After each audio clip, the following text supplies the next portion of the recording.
Uhuru comrades, and welcome to today's Omali Taught Me Sunday Study live with the leader of the African nation, Chairman Omali Yeshitela.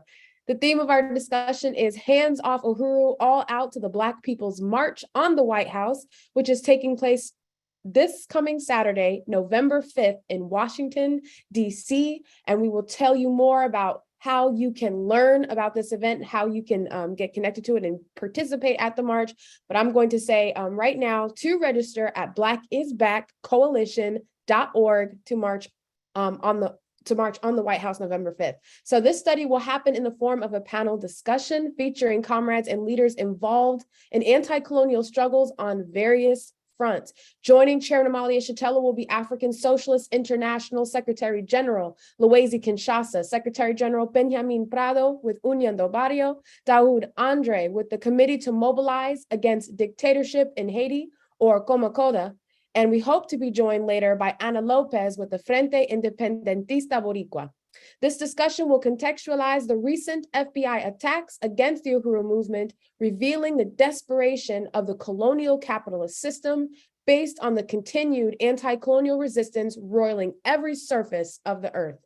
To start, in the colonial state's ongoing attacks on the African liberation movement, colonized peoples of the world, and all those who the US government targets as the enemy, the FBI held a press conference on Monday, October 24th. Media articles promoting this almost laughable and bogus event stated that the spy agency was ready to make indictments in a quote unquote serious national security matter. And cited as a reference were articles regarding the July 29 raids against the Uhuru Movement. Let's take a brief look at what they said.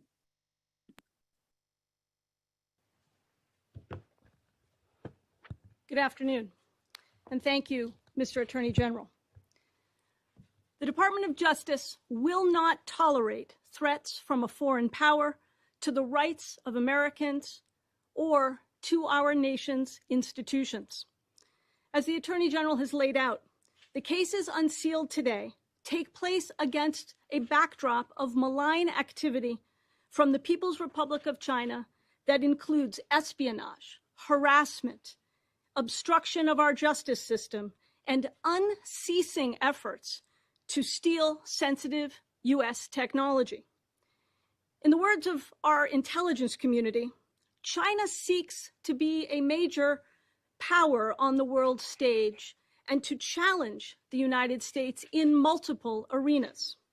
Today's cases make clear that Chinese agents will not hesitate to break the law and to violate international norms in the process. Two of those cases, in particular, show the lengths they are willing to go in pursuit of unfair advantage. But the defendants charged today met their match in the agents, analysts, and prosecutors of the Department of Justice. According to one indictment unsealed today, 2 intelligence officers attempted, through bribery and espionage, to obstruct the federal criminal prosecution of a global telecommunications company headquartered in the PRC. The defendants attempted to bribe someone they believed was an insider to steal the prosecutor's playbook, including who the prosecutors were meeting with and what they would argue in court, all so that the company could unlawfully gain an edge and undermine the government's case. But the insider flipped the script on the defendants by working not for them, but for Team America. Uhuru. So during the conference, U.S. Attorney General Merrick Garland announced charges against China, including alleged criminal cases against 7 Chinese nationals, 2 of whom are allegedly Chinese intelligence agents in the U.S., the rest apparently being outside of the U.S. The FBI claimed the 2 Chinese nationals were arrested in New Jersey, charged with conspiring to act as illegal agents on behalf of China by using a purported academic center in that country to seek sensitive information from U.S. academic institutions, thus criminalizing working relationships between universities in the U.S. and China.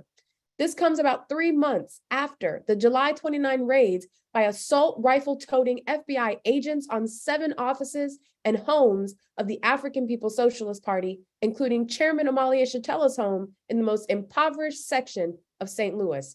The FBI claimed that the raids of the party properties were justified by an indictment of a Russian national in Russia, based on the insulting and absurd allegation that the chairman and party's more than 50 years of struggle for the liberation of African people is actually being orchestrated by Russian malign influence. The African People's Socialist Party work in the US, Africa, Europe, and the Caribbean revolves around the goal to liberate Africa and African people everywhere we have been forcibly dispersed throughout the world through our kidnapping and enslavement by Europe. For our entire existence, we have fought for reparations to African people. The brutality experienced by Chairman Omali Yeshitela with gun sightings pointed at his chest as he came down the stairs, the use of flashbang grenades, drones, powered battering rams, and armored vehicles are typical of the COINTELPRO tactics of the 1960s that included assassinations, slander, political prisoners, and other efforts targeting the Black Revolution. The FBI raids of Mar-a-Lago and on white people tied to the January 6, 2021 coup attempt at the Capitol building were mild in comparison. Though the October 24th FBI press conference did not mention the raids on the Uhuru Movement, Chairman Omali Yeshitela summed it up as an indirect assault on the Uhuru Movement that lumps us all together with Russia, China, and Trump supporters under investigation for allegedly trying to undermine democracy. It prepares the ground for the ongoing attack on the Uhuru Movement. The Hands Off Uhuru Committee paid attention to the press conference because it was put forth that the U.S. was making indictments in response to so-called threats to elections and related to the Biden administration's bogus efforts to protect U.S. elections from Russia's malign influence. While there are currently 229 articles of legislation restricting African people's hard-won voting rights pending in 33 U.S. states, the U.S. colonial government, secret political police, and compliant media issue these threats against the Uhuru Movement as a means to frighten the people, especially the white population, naming us a force contending with their democratic rights. We stand in solidarity with our Puerto Rican brothers and sisters who face similar FBI raids and attacks currently being levied with the justification that they support comrades in Cuba. We stand with our comrades in occupied Palestine under a long-standing violent siege by the illegitimate settler colonial Israeli government. Raids often orchestrated by the Mossad. In fact, while the U.S. government attempts to generate mass hysteria around Russia and China intervening in U.S. democracy, the U.S.-supported Israel continues to murder Palestinians fighting for their own land. And let's see a clip.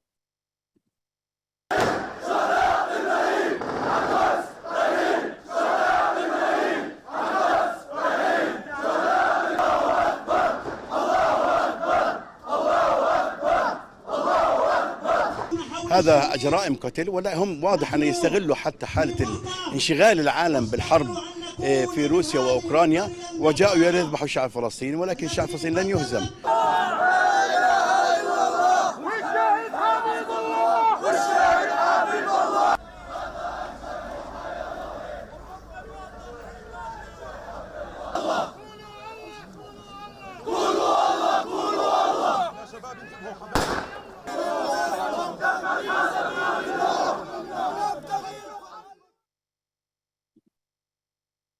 The Hands Off Uhuru campaign stands with our brothers and sisters in Haiti, Venezuela, Cuba, and others throughout the globe who are rising up for the only true democracy for colonized people, self-determination, and national liberation.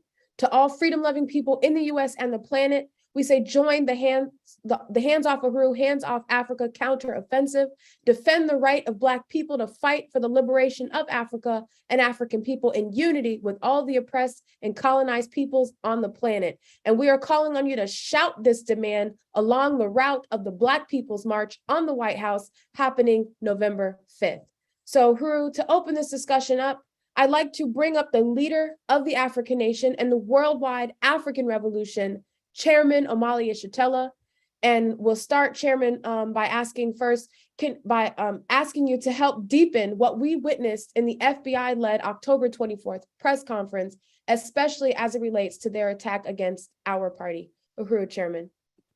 Uhuru, I want to express my appreciation and thanks to you, Comrade Director Akilia Nai, and to greet all of the comrades who are participating in this study with us on this morning.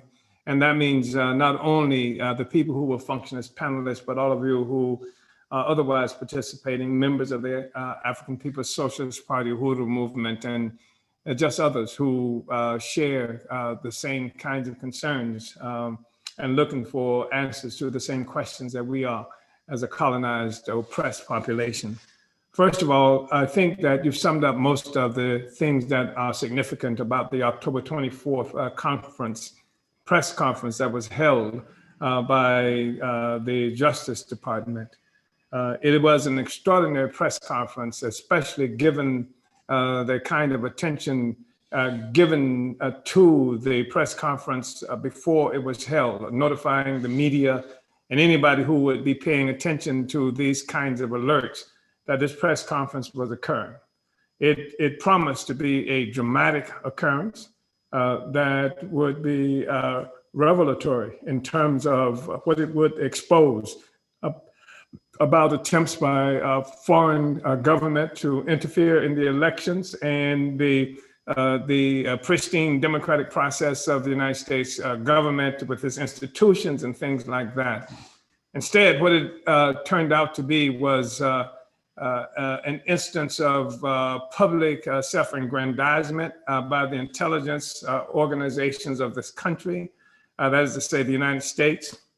And it clearly was a part of a process that has been developed to create a narrative and deepen a narrative that would threaten all the people in this country, in the United States in particular. Although we've seen this something that's extended to Africa and obviously to Puerto Rico, of this notion that there are these powerful foreign governments that are involved in stealing the freedoms and resources of the decent, law-abiding, justice-loving people of the United States. That's the kind of narrative that has been created so that they can raid my home and threaten me, my wife, and raid the offices and institutions of our organization in pre-dawn, and claim that they are doing it not because they are attacking African people's right to participate in what they say is a democratic electoral process, not because they are championing, crushing the right to free speech in 2022 in the same way they did in 1953 or 54 when they murdered Emmett Till, presumably because he whistle at a white woman. This was the claim that they used, and that white woman being whistled at was as real, I'm convinced, as the claim that the Russians are responsible for what we do as a part of our movement. But the thing is to be able to obscure the anti-democratic power of the United States and the colonialism by characterizing this war that they're making against colonized people, oppressed people, who living in concentration camps, commonly referred to as Indian reservations and barrios and prisons and ghettos of the United States. They want to obscure the fact that there is no democracy for us, and that and they would characterize what they're doing to us as a fight to save democracy, to protect democracy. So the war that's being made against the colonizers is being put forth in that fashion. And similarly, what has been recognized by some historians for a long period of time is that imperialists have defined critical need for imperial power to control Africa, to control Europe, and to control South America.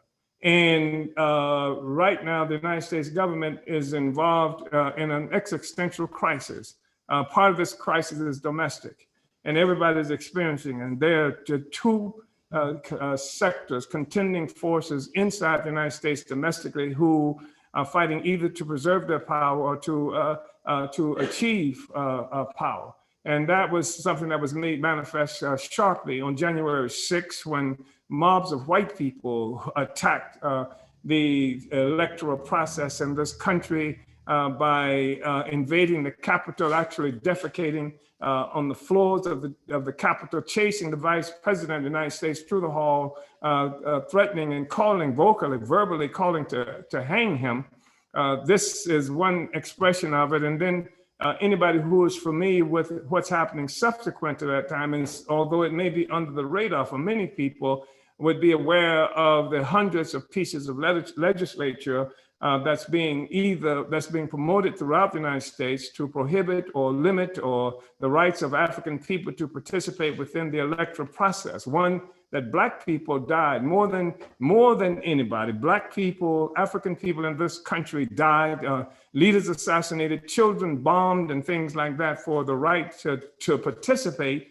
And what we now find is that we are being charged in the African People's Socialist Party, that is, say, Black people are being charged with working for Russians by trying to vote, by participating in the elections in 2017 and 2019 in this instance. So this is part of what it is that we're looking at. And so the United States government, faced with this existential crisis, mobs challenging the legitimacy of the United States government itself, the election laws, white people doing this. There are no Africans who you see scaling the walls of the Capitol. There are no Africans who with the possible exception of Herschel Walker, who are running around talking about how the elections were illegitimate, although there's plenty of basis for that. When you can bomb churches and when you can do things like they're doing, the state of Florida, an outstanding example of undermining the right of people to vote, when you can pass laws saying that people can't even pass out water to people standing in line to vote. Clearly, that's an attempt to block the voting rights of the people here, and that's not Black people doing that. And this is what we're looking at, but they protect the so-called democracy of the United States, then they attack the democratic rights of African and other colonized people. So I think that's what we're looking at. And if they can, all of the white people, sectors of the white people who are afraid of what they characterize as Trump and is bigger than Trump, I would remind people that 57% of the white people in the last two presidential elections voted for Trump. So it's not Trump. If there is something that's happening in this country, there's colonial consciousness that exists within the colonized population, recognition, if not at the top of their cognition, that everything that they enjoy comes as a consequence of taking it from colonized and oppressed peoples around the world. So you've got all of these people in a state of hysteria. And then you've got the raising up the specter of the Russians and the Chinese. And of course, in this instance where the United States is engaged in war against Russia, using Ukraine as the vessel for that, where they pumped in billions of dollars to carry out that war, where there's an ongoing ideological and political barrage that's being directed at everybody in the world who will listen to it against Russia, and then China being such a force as well. Both of these are forces in the international arena who are contending with the power of a decrepit, dying world order. And that's what we're looking at. And then, of course, there's Africa. That's central to much of what it is we're looking at. China contesting U.S. influence and Western Europe and influence in Africa, Russia in Africa now. That makes it necessary for the first time in the 246-year history of the Marine Corps that they would make an African a 4-star general and put him over the Africa Command, which has the responsibility of securing and maintaining control of Africa by the United States, protecting Africa from Africans inside of Africa, from Africans generally, and also protecting Africa from the interests of the colonizers from Africa, from China and Russia. That's part of what we're looking at. That's part of what is raising these contradictions and China becoming such an extraordinary economic force that challenges the United States in Africa, that challenges the United States in Asia, that has even intruded in a very serious way into the economic arena of the United States and the rest of Europe, represent a fundamental and existential crisis. And then the United States, this great beacon of democratic rights, as it puts itself forth, cannot come out and say, we can't compete with China. That China, we can't compete on a level playing field with China. Therefore, we're going to criminalize all the economic activity that China's involved in, stuff that we do. That's to say, the United States on a regular basis, in any country in the world that it wants to, we're criminalizing it. We're criminalizing the activity of Russia. We're criminalizing the activity of Black people who are fighting against oppression. And they've thrown this together, and they've put this press conference was a part of a whole strategic narrative that has been created to justify attacks on oppressed and colonized people in the name of protecting the American, in quotes, public from foreign and powerful foreign influences of Russia and China, who are constantly demonized virtually every time you open up your laptop or go to a TV or something to that effect. That's what you're going to see from these honest so-called pundits coming from the United States. I want to say, brothers and sisters, and Comrade Akili, I'm going to stop momentarily, but I think it's really important. The array of forces that we are sitting down with and talking to today, the need that we have to break through this ideological encirclement that has been imposed on the struggle of colonized people. The fact is that for the longest period of time, though we have not recognized and characterized it in this fashion, African people and others have been fighting against a colonial mode of production. That the entire colonial system came into this, what we characterize the capitalist system, came into existence as a consequence of colonialism. We have somebody on this discussion who is from Haiti. Haiti represented the first most serious threat to the colonial system, to the capitalist system that has ever occurred. With the revolution that was finalized more or less in 1804. With the declaration by the Haitian Revolution that any enslaved person on the planet Earth, you get to Haiti, that you'll be free. Where it was well known at the time that colonial slavery was the central to the entire existing capitalist system, if you will. This represented a profound and fundamental threat to the whole system, and every force that was connected to colonialism, used its power to crush Haiti, and that struggle has not yet ended. It continues even to this day. We live on a land that you could not imagine a capitalism in existence without the occupation of this territory that's called the United States. That's called the United States of America. America, a white man's name. America, the name of a colonizer that didn't take into consideration at all the interests of the indigenous people who were being annihilated all around throughout this territory. And then, of course, what has happened to Africa with the assault on Africa, the dispersal of African people throughout the world, including the territory now known as Haiti, including the United States and what have you, and all of what we now know as South America. This is the contradiction that we're looking at. The entire social system rests on this foundation. And even when we look at the existence of the 1917 Russian Revolution, we have to keep in mind what else was happening in the world that gave rise to the Russian Revolution. The fact is that it was the colonial struggles of the people that made it necessary, that certainly complemented the need by the imperialists to make this war to redivide the world that they called World War I. Look at Garvey, whose movement started in 1914, a year of the first imperialist World War. Look at 1915, the invasion of Haiti by the United States government, the Marines, who robbed Haiti of all of its treasure and what have you, and carted it off to banks in New York. Look at the fact that Haiti financed the building of the Eiffel Tower, and the fact that there are white people who like to brag about having sidewalk cafes in Paris, and the fact that it comes from resources stolen from Haiti, from Africa, what have you. Look at the fact that in this territory called the United States, half of Mexico was just stolen relatively recent by this country. This is the colonial mode of production.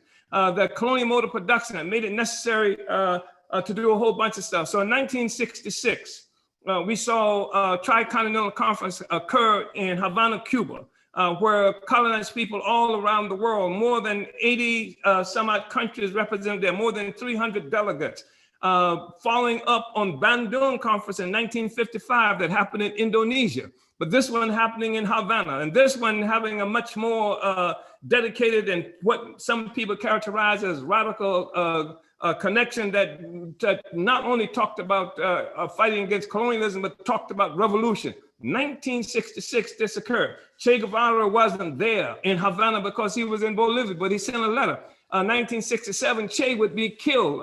He would be first wounded, he would be captured, and he would be murdered by US assassins in Bolivia. And then you saw that this was with Che.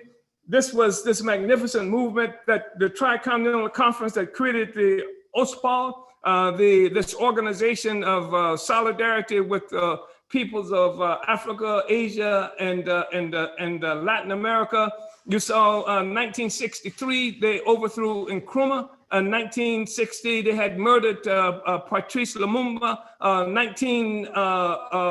You just see this whole array of assassinations, governments being overturned, and the anti-colonial struggle being murdered and attacked. And so the struggle against colonialism dropped off the radar.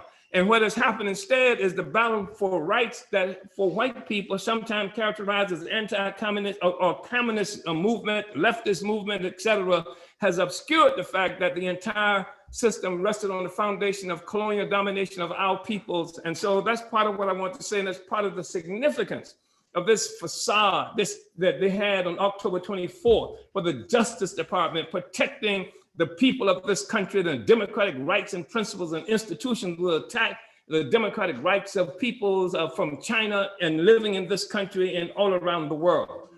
They've all been thrown into the same bag for the purpose of creating a climate what makes it clear that the question that we're looking at is not a question of law as such, except colonial law, but it's a question of the capacity to with guns and to control people and to maintain the status quo. Thank you, comrades. I just wanted to say that, and I hope I didn't speak too long. Uhuru. Uhuru, Chairman. No, thank you so much for just that brilliant intervention and helping us to really understand the moves, the tactics by this colonial capitalist system and the things that it's doing in an attempt to preserve itself. And of course, we know that all of the growing anti-colonial struggles, which we'll get into in just a moment, is contributing to this crisis, the desperation that they're experiencing. So to talk about this, I'd like to turn it over to our other panelists who represent the anti-colonial revolution from various fronts. I'd like for the audience to hear your thoughts around these recent FBI attacks, especially as it relates to where you're organizing and the kinds of things that the colonial imperialists are doing in places like Mali, Haiti, and Puerto Rico.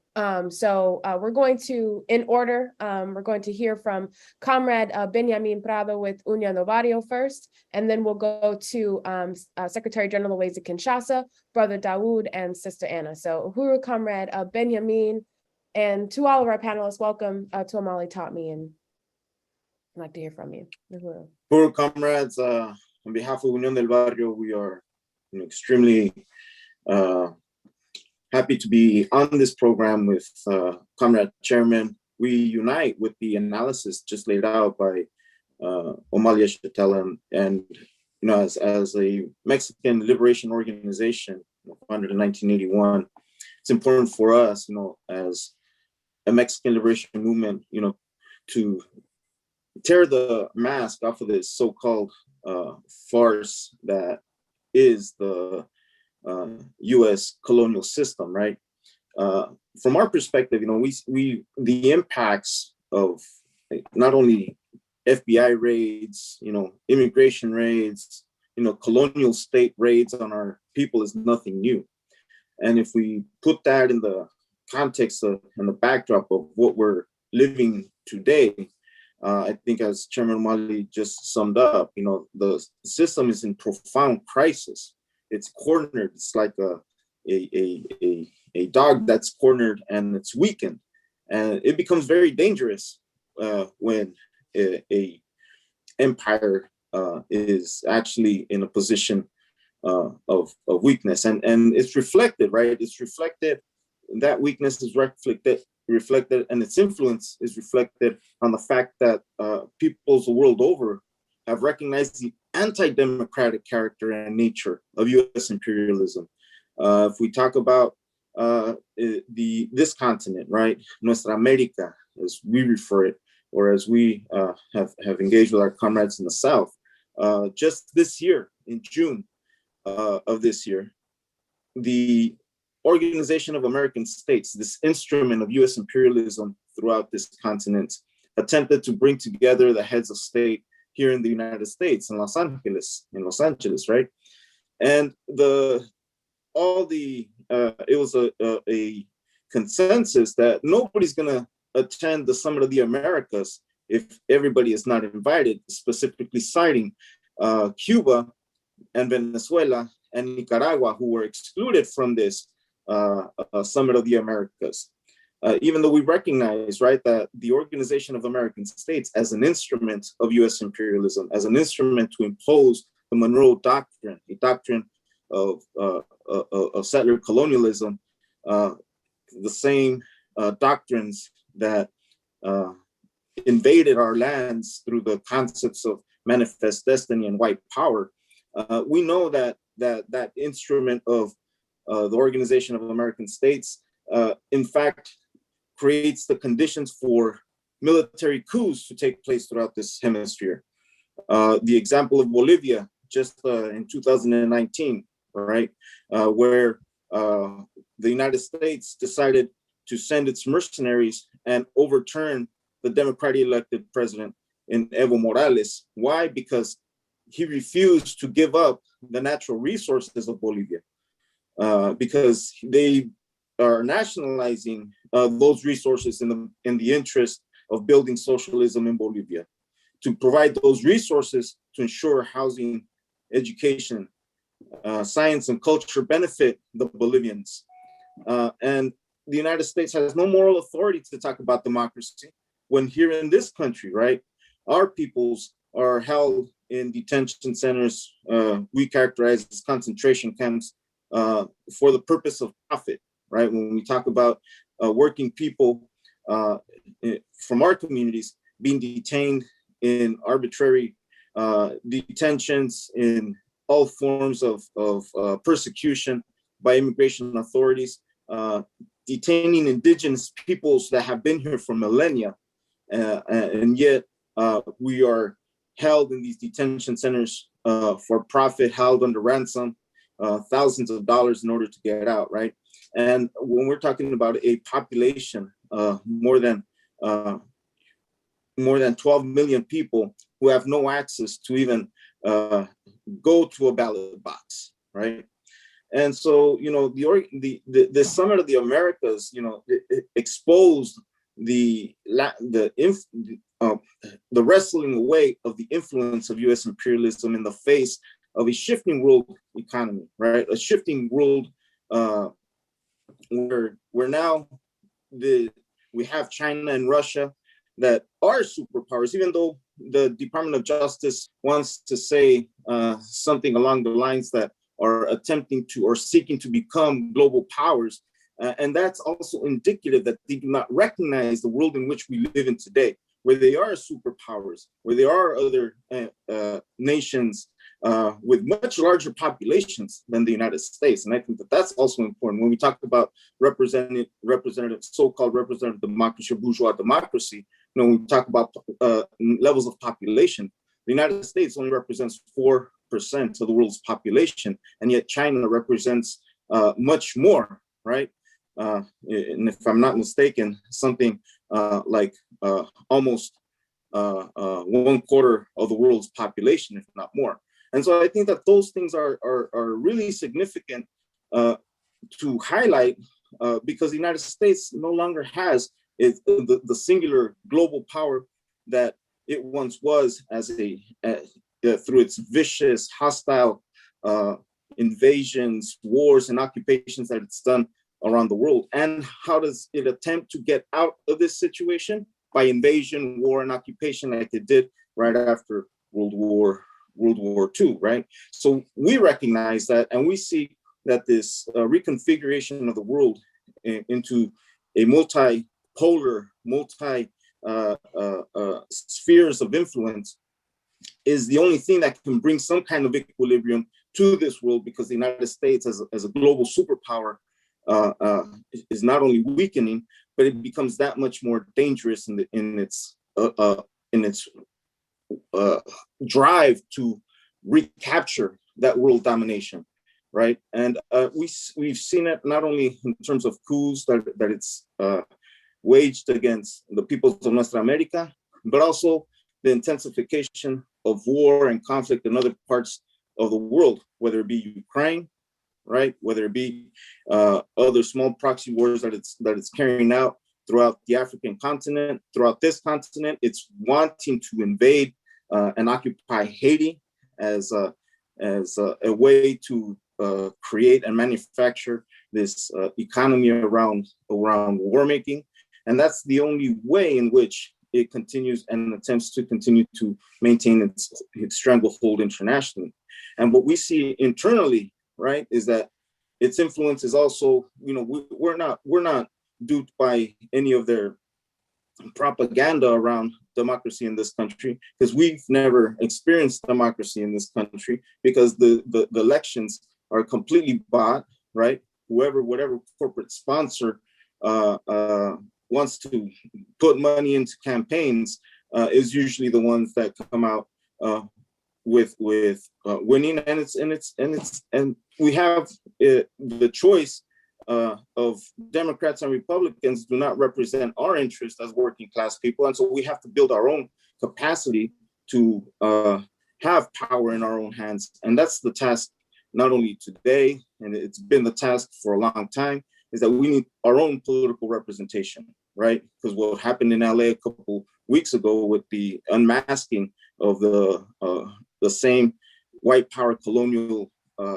sentiments that many of these Hispanic or so-called Latino leaders are expressing the same type of colonial hostility towards not only our African comrades, but it's a reflection, right, of the colonial mentality that they continue to promote, right? being funded by developers, being funded by all kinds of different corporate sponsors to gain privilege and to gain some kind of economic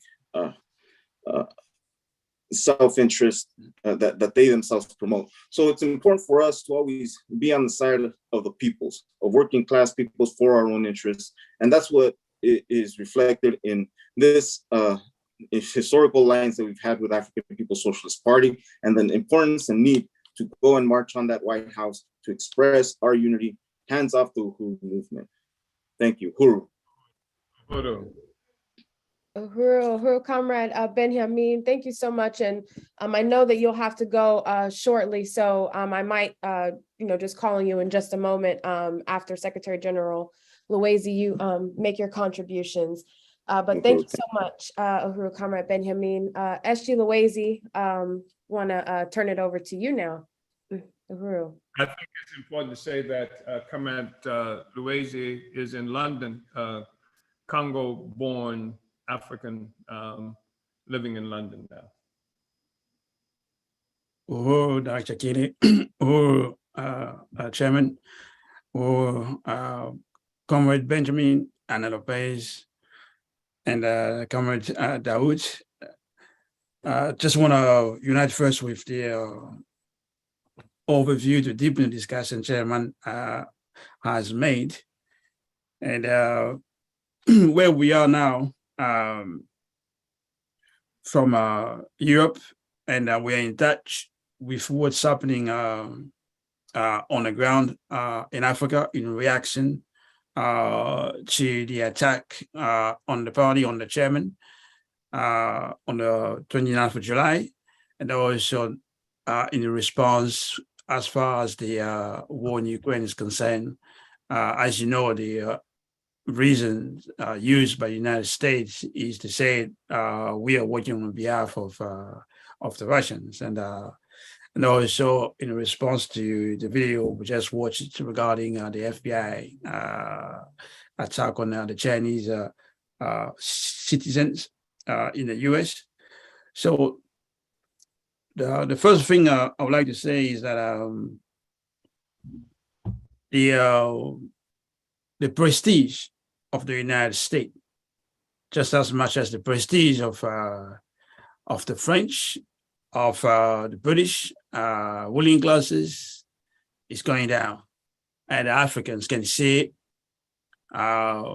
Africans are debating about it. For many years, Africans will refer to regimes like in Barrio, like democracy, United States as democracy, and the UK. But now they're defining those places in terms of the crisis they see, the crisis they're experiencing, the crisis the whole world can see. So it can't escape to anybody else that the crisis of the United States, the crisis of Britain, the crisis of France, the crisis of white power is an international crisis. It's being witnessed by oppressed people around the world. They have seen the US losing in Afghanistan. They have seen the US losing in Syria, in Iraq. The people are really clear on those manifestations, which is forcing the defenders of the white power ruling classes to say democracy is a sign of weakness. They're losing because the growing struggles, the growing resistance, as we have seen in Palestine, as we have seen in Ferguson, as we have seen in Mali and all those places. So we are watching this and we are internalizing it. And this is creating panic. As the chairman has been saying, we can't expect the ruling classes to act rationally because they are, in panic mode. They're losing. It was a time when you think of what they used to say, oppressor, dictators. People will think of Pinochet. They will think of Somoza, but they will not think of the FBI. For sometimes now with what's happening in Saint Louis, the dawn raid in the morning at the chairman's home, we should think of the FBI as a political police to repress the struggles of African people for national liberation. And so democracy, as we have said many times, is a form of state. So we begin to see exactly what the FBI is all about. So it's not just in the 60s, but right now, as we are discussing, we begin to see what the FBI is about. And we have seen the reaction of the French ruling classes regarding basically the response of Africans to what's happening, not just in France, but what's happening in Ukraine, just the same thing to what's happening in the US. Harassment is the order of the day. Africans are being banned from coming to France. I know at least 2 organizers who are prevented, despite having a European passport that allows them to come to France, but they can't come to France. Africans for having their visa being cancelled, despite being given the visa. So this is all part of the crisis of imperialism. And we have seen the US governments passing a law. I think the law has passed the Senate, I think. I have the copy here in front of me. In response to what is perceived as the Africans' support for Russia, the United States rulers basically have passed a law in the U.S. House of Representatives. They passed what they call as the Countering Malign Russian Activities in Africa Act on the 27th of April by a huge bipartisan 419 against 9 majority, basically. The act is awaiting the approval of the Senate, after which U.S. President Joe Biden will sign it into law. And the Africans basically, they're saying they will not join the U.S. or in Ukraine. They see it as something happening between the United States and Russia, and they don't have to take side. They give themselves the right to be neutral. But for the United States, to be neutral, to be non-aligned, it means you're supporting Russia. And therefore, that's why they are passing these laws. And you have a lot of people, particularly young people, on the street of Africa having spontaneous demonstration in support of Russia. If you Google on the internet, you know, support for Mali, support for Russia in Mali, support for Russia in Burkina Faso, you will see many pictures for young people in different places with, you know, waving the Russian flag. These basically is reality. And France is losing, and France is an important ally of the United States, because we should not just see the United States as a force by itself. United States is the leader for NATO, and NATO includes France, Germany, all the white power nations. And a weakening of France definitely is a challenge for the existing Atlantis order, for the existing colonial power, not just in Africa, but in the world. So France is losing. France has lost in Central African Republic. France has lost in Mali, where the ambassador was expelled. He was given 72 hours to leave Mali. That's back in February. It was this unheard of. And France has been in Mali as a force allegedly to fight against terrorists. They went there in 2013. And by 2014, that operation changed, became broader. It changed even the name from Operation Silver. It became Operation Barkhane, and with at least 5,000 troops. But throughout the years, Africans have learned that France is not there to fight terrorism. On the contrary, terrorism works in favor of France. So people have been demanding for France to go. And there was a coup. Young army officers took power, and the mobilization of the people, united with these young officers in the army, they demanded to end cooperation with France, and they preferred the new partnership with Russia. And that partnership now is in place. And guess what? Next door is Burkina Faso. They said, but we have the same relationship with France, and it's the same terrorism they came to fight. We don't see any results. Terrorism still there, insecurities are everywhere, and they also decided to end the relationship with France. It has not reached the same, I would say, level as Mali, but France is on its way out. And this is a major crisis for Africans around the world to understand that the struggle against colonialism is happening, it's getting deeper, and France is losing. And the United States, one way or the other, may intervene, because the United States is already in Africa in a form of AFRICOM.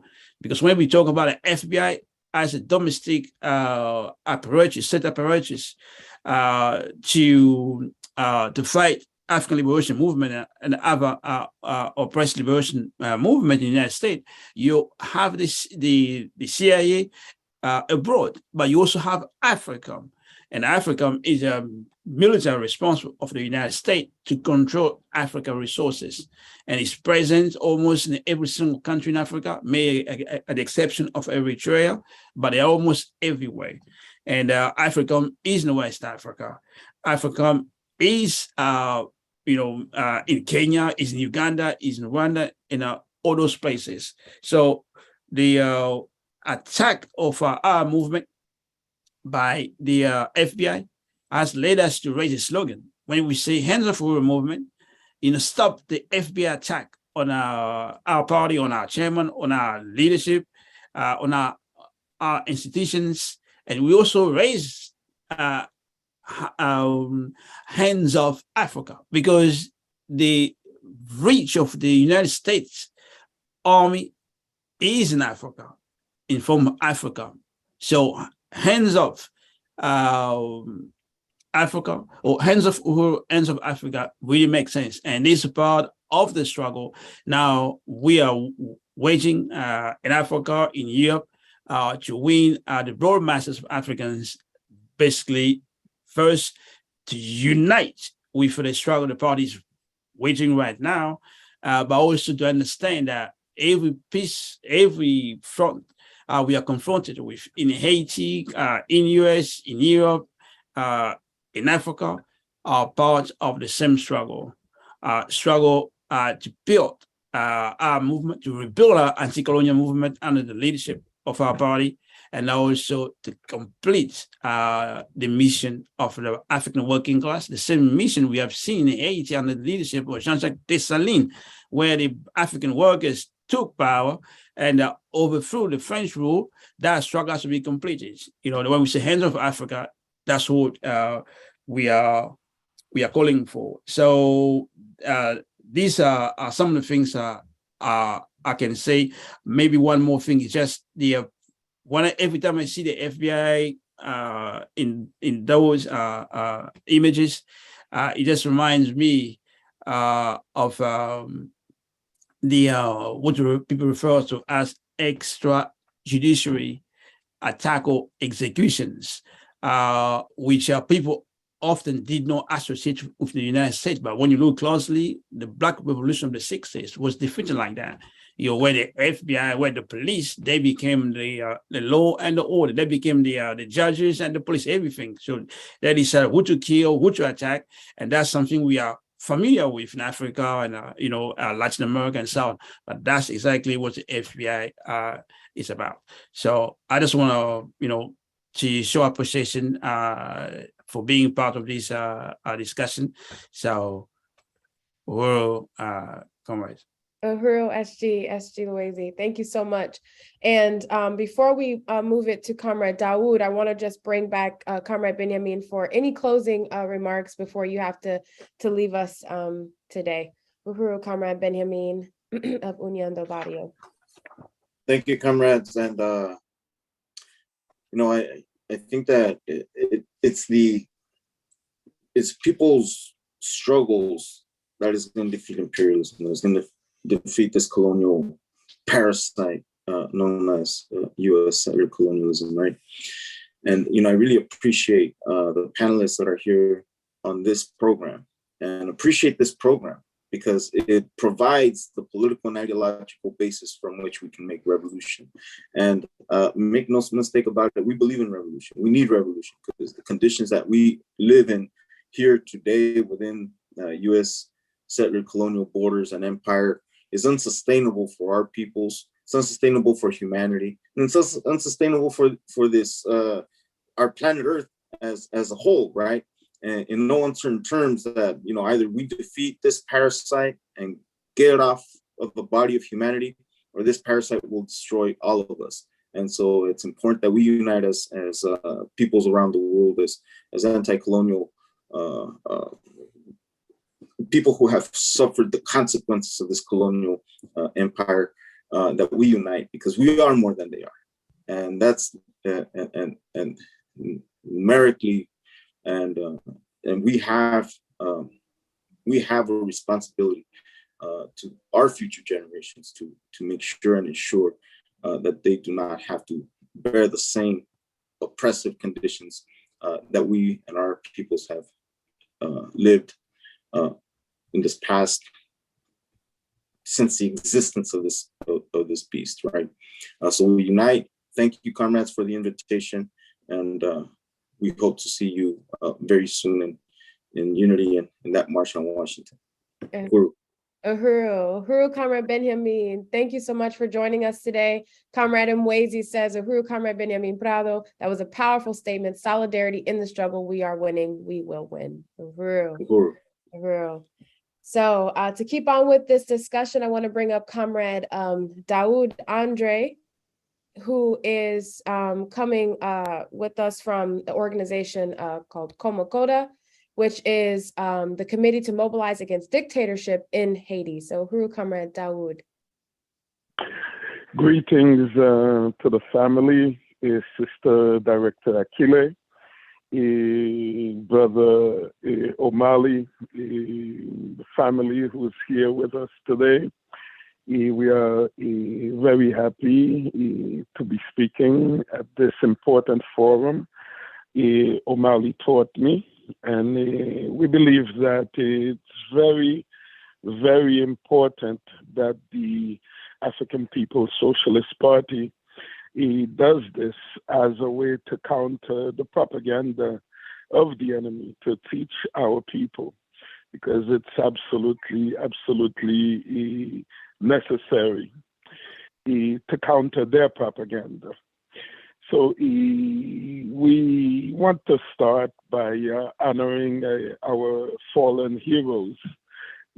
Tomorrow, as Haiti is facing, in the midst of UN occupation, US UN occupation, because the UN doesn't move by itself, it moves by, what can we say, the empire, the United States pushing it in a certain direction.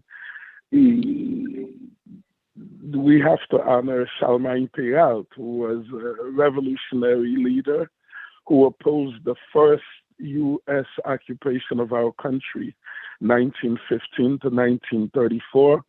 And Charlemagne Péralte was assassinated on October 31st, 1919. And tomorrow there will be protests in Haiti erasing Charlemagne Péralte as a beacon, as a light, that our people, anti-imperialist symbol that our people look to embrace for strength, courage in the fight that we are facing today.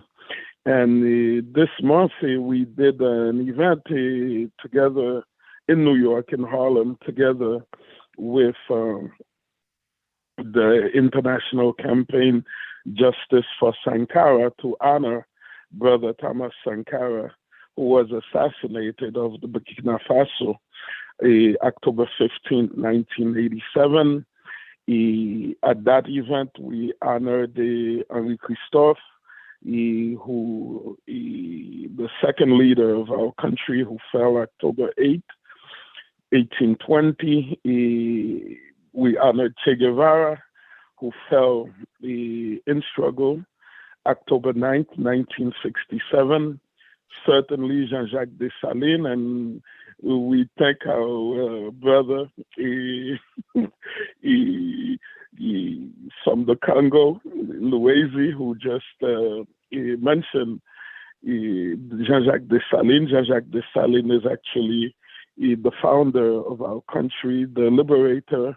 We call him Papa Dessalines in Haiti, as the one who led the way. And at the December 12th press conference in support of the All African People's Socialist Party, we spoke about Jean-Jacques Dessalines and the slogan, the war cry, we should say, of Jean-Jacques Dessalines, which brought us liberation, brought us this free country of Black people, which was Coupe Tête Boule Caille, and it was to burn down, they chop off their heads and burn down their houses. And we have come to understand that nothing short of that will get us what we say we want, actually, because it is really foolish.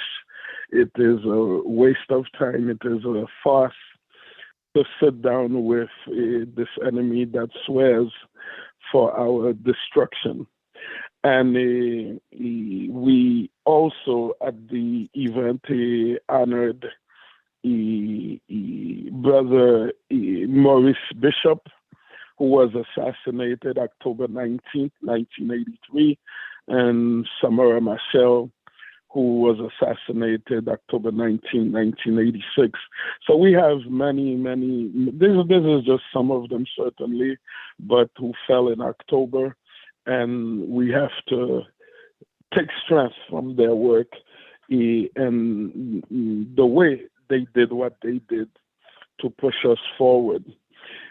Again, I was laughing while listening to the beginning of the program and thinking that I said quite a few things at the December 12th press conference, but one thing I didn't say, I should have said, is to congratulate Brother Omali and the organization on the honor of being persecuted by the enemy, because it certainly shows that they cannot ignore the work that the organization is doing. And that is very, very important to understand that they get it. They understand that this is important work and it's effective work. That it is reaching young people, it is reaching a lot of people, over many different continents. So that is important. So on Haiti, Haiti, Haitians inside of the country and outside, I always say, are continuing the struggle of our ancestors, the revolution of our ancestors. And I don't mean simply after 1804, because for us, our ancestors have been resisting, have been struggling since the kidnapping, the capture on the continent, the voyage to other shores, to the Maroons who did not sleep one night in the plantations, who escaped on the first occasion that they were able to do so, and who struggled. And of course, all over, everywhere our ancestors were brought, we always want family to understand that they resisted and they fought back in different ways. Opportunity came through in the island of Saint-Domingue, and of course, our people who are warriors, who love freedom just as much as anybody else. They took that opportunity and they fought. And with the spirit of those we don't see, as we say in Haiti, because when the morning when Haitians are about to drink some coffee, they never drink it without dropping some on the ground for those who have gone ahead, those who are no longer with us, those that we don't see. So it's always important to honor those that we don't see. But it's them who give us strength, who give us courage to forward in the struggle. So with their strength, our people who were captured and enslaved in the colony of Saint-Domingue were able to defeat the English, the Spaniards, able to defeat the French to create this free country for our people. And important to say it, for all of our people, because the law of our land, it was that any enslaved African or indigenous, anyone who stepped foot on this land, you immediately became free, a citizen of Haiti, and the country swore to go to war to fight for your freedom, to ensure your freedom. So this is the nature of Haiti, and this is why till today we have this reality that Haiti is an enemy to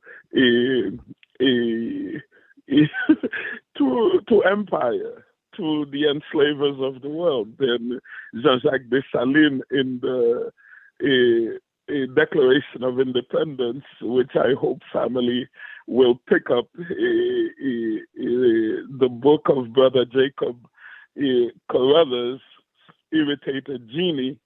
He has a translation of it in English. It's a book about the Haitian Revolution and Jean-Jacques Dessalines in particular.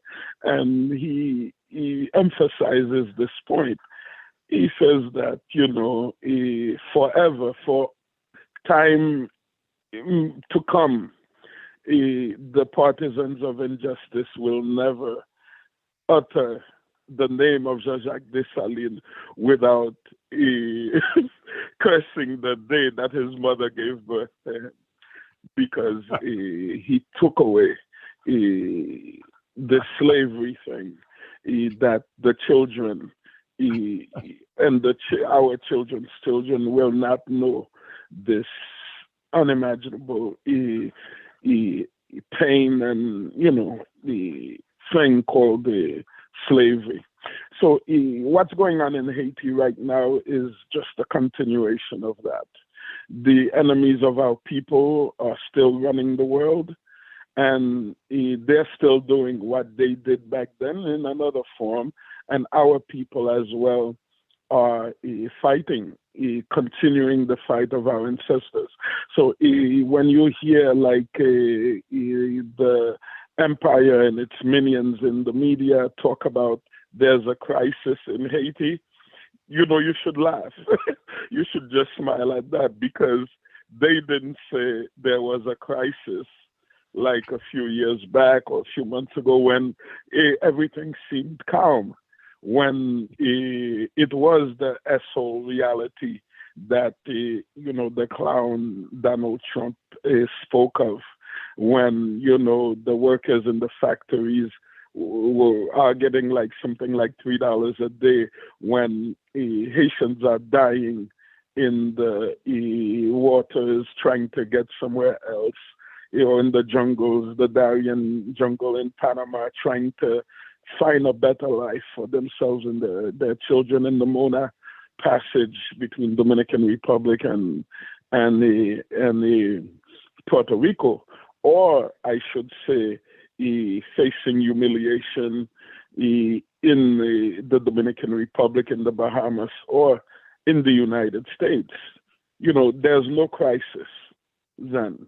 The crisis only comes about when our people are in the streets fighting back, And so we say there's no crisis in Haiti. There is just the struggle of our people to fulfill the dream of our ancestors. So empire, they create, they have tools at their disposition and resources to further, to achieve their aims. So they have a puppet government, that they installed. They have guns that they put in the hands of these kids, street kids, that they call gangs. You see them high on all kinds of drugs, alcohol, and they're wearing slippers. They can't even get sneakers, shoes on their feet, and they're holding these machine guns worth thousands of dollars, and looking very hungry. You understand?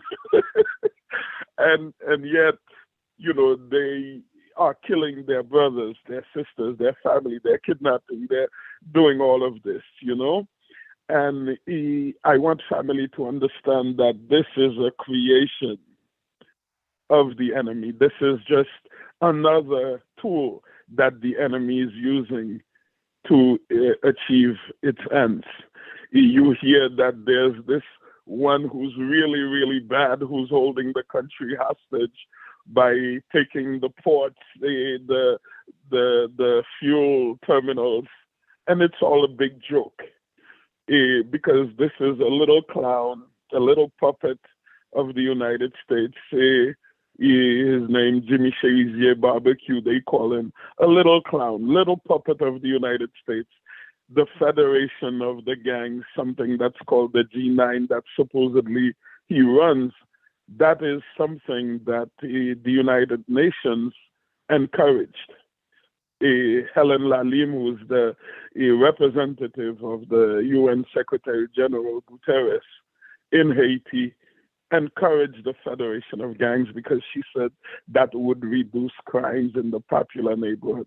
But of course, they encouraged the formation of the Federation of Gangs, just as they armed and financed them to terrorize the population, to keep the population out of the streets fighting for our freedom.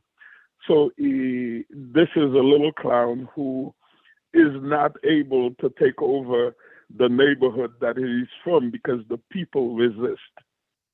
He's not able to take over the neighborhood of Bel Air because the people there are resisting.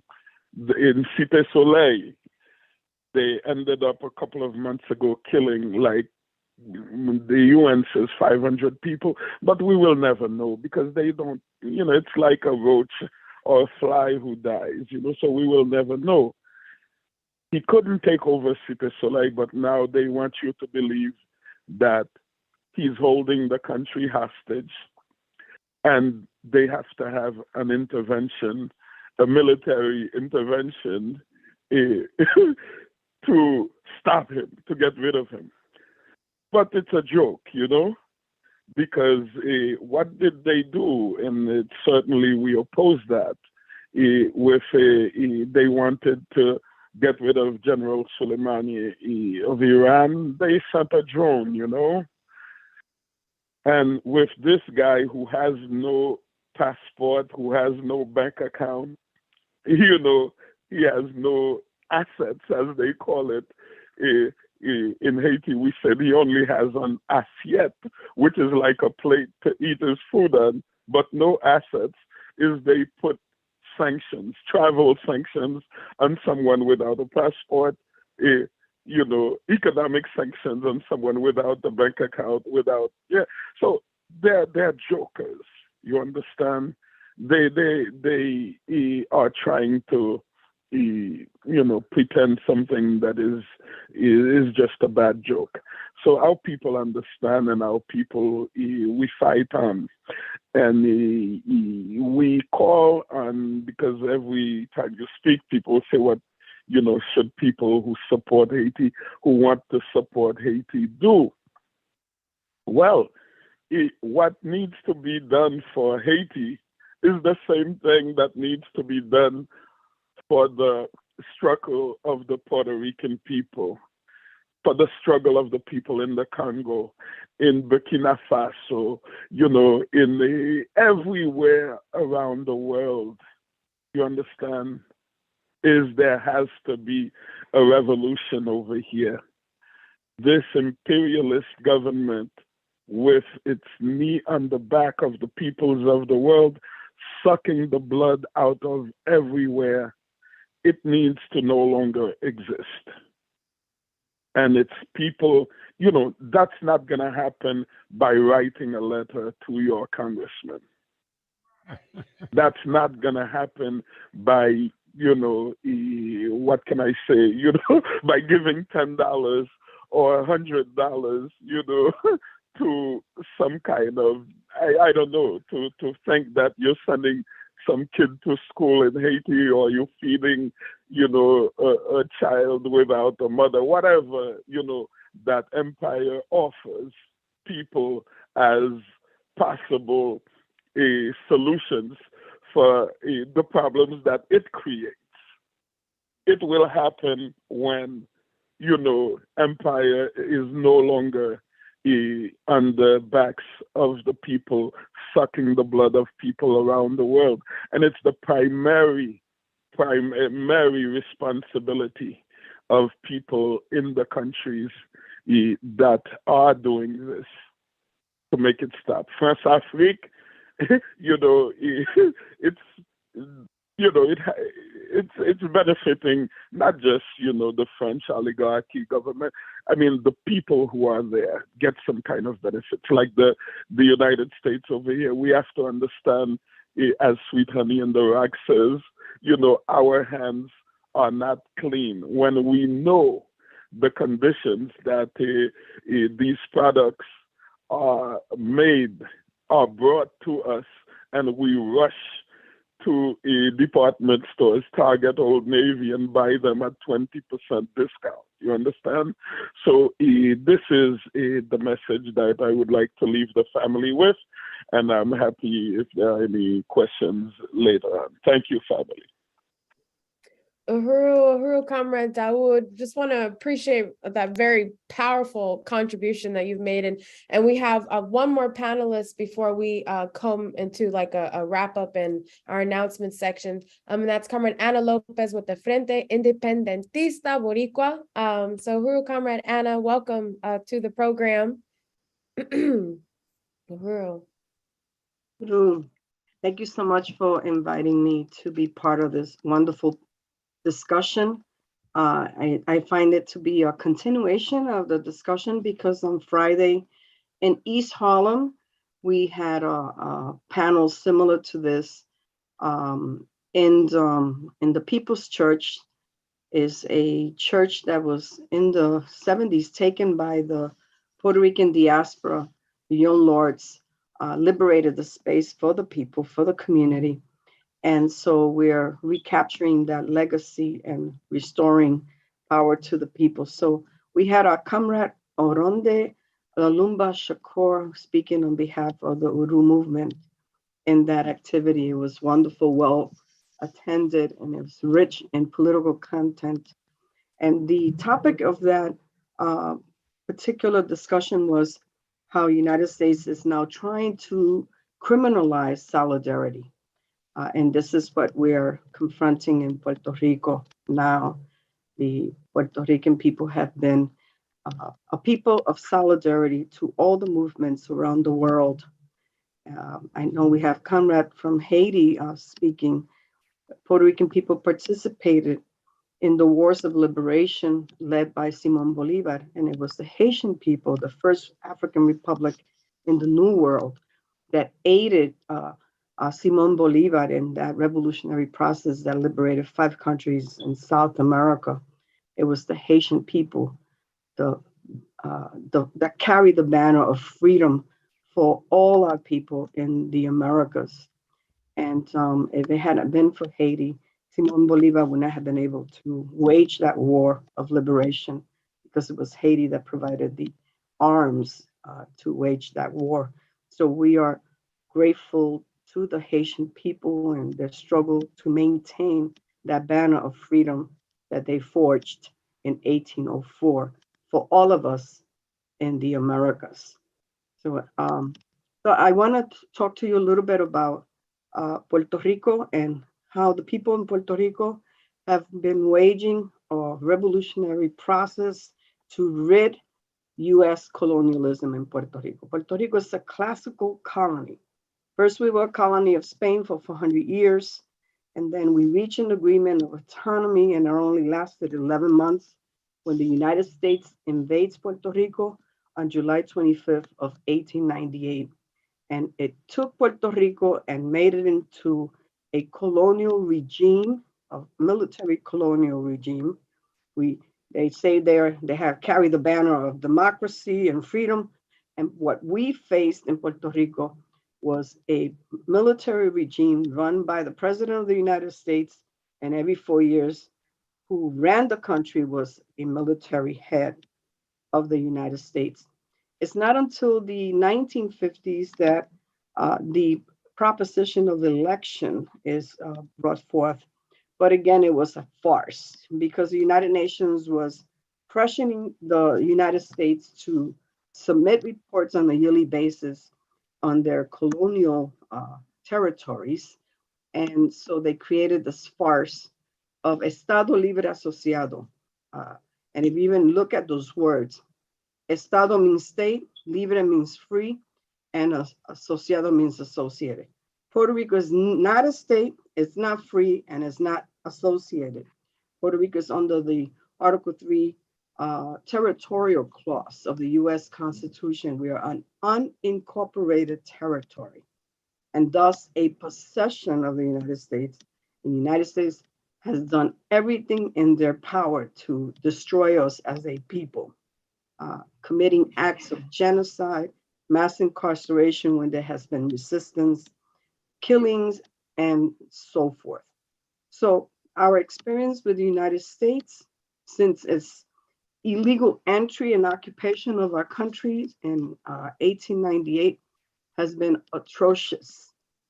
It has destroyed our economy to fit their needs, the needs of the elite of the United States. So from the moment they entered, they took over, they got rid of everything that we had developed. We had our own currency, our own societal structure, our own governmental system, our own jurisprudence. We removed all of that, on top of imposing English as the national language for Puerto Rico, which was ridiculous because nobody could teach English, because nobody knew English. So that was the first fight to try to restore our language, to try to rip us of our history, strip us of our national history, and so forth. In 1917, United States imposes on the Puerto Rican people citizenship. That means we went to sleep as Puerto Rican citizens and we woke up the next day as US citizens without consultation with the Puerto Rican people. And that was a sort of like a step before they can then draft 25,000 Puerto Rican men into World War I.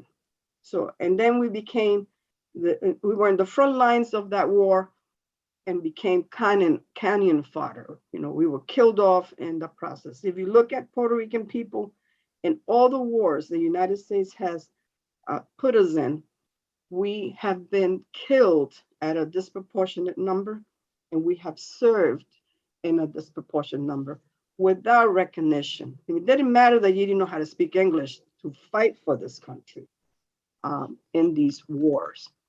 So what they did with Puerto Rico in the first 50 years is that they militarized Puerto Rico. There were 17 military bases.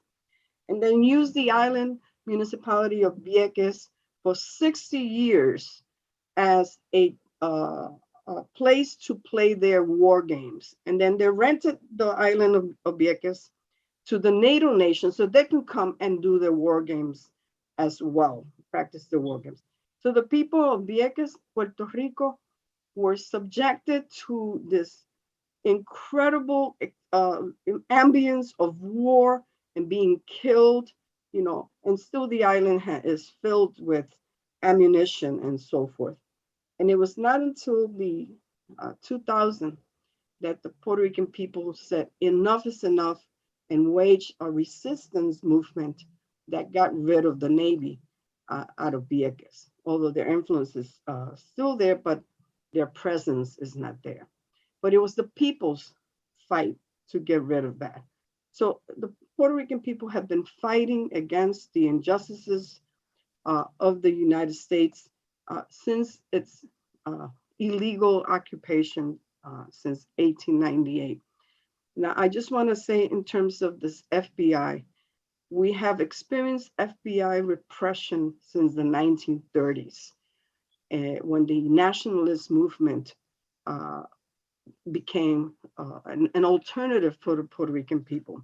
When the nationalist movement was led by Don Pedro Albizu Campo, which is one of our national heroes and leaders. We call him El Maestro, the teacher, because he really taught us how to fight US imperialism. And one of the things that Don Pedro also provided us was the utilization of political principles of how to fight the repression of the FBI and the US government. And he created the political principle of retraimiento.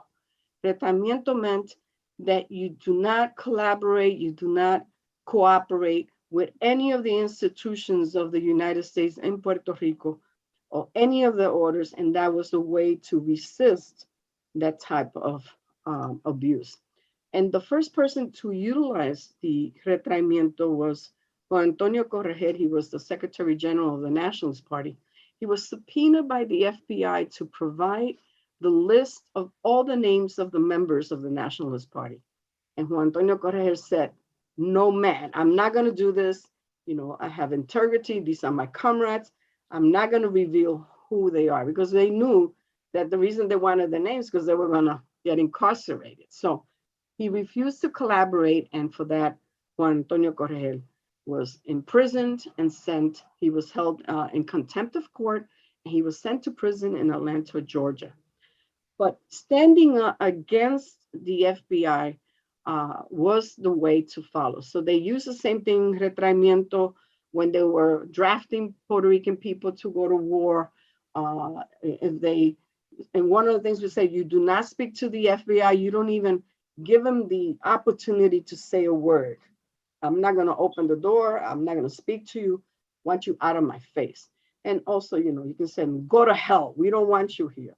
So that practice of understanding that all the institutions and the FBI was part and parcel of US colonialism there, that they're not your friends. So the United States, since the 1930s, developed this surveillance system against all people who wanted in the independence of Puerto Rico. We call it el carpeteo. So they nationalized it. And since the 1930s, US has invested millions of dollars to surveil every member of progressive organizations in Puerto Rico who believe and fight for independence.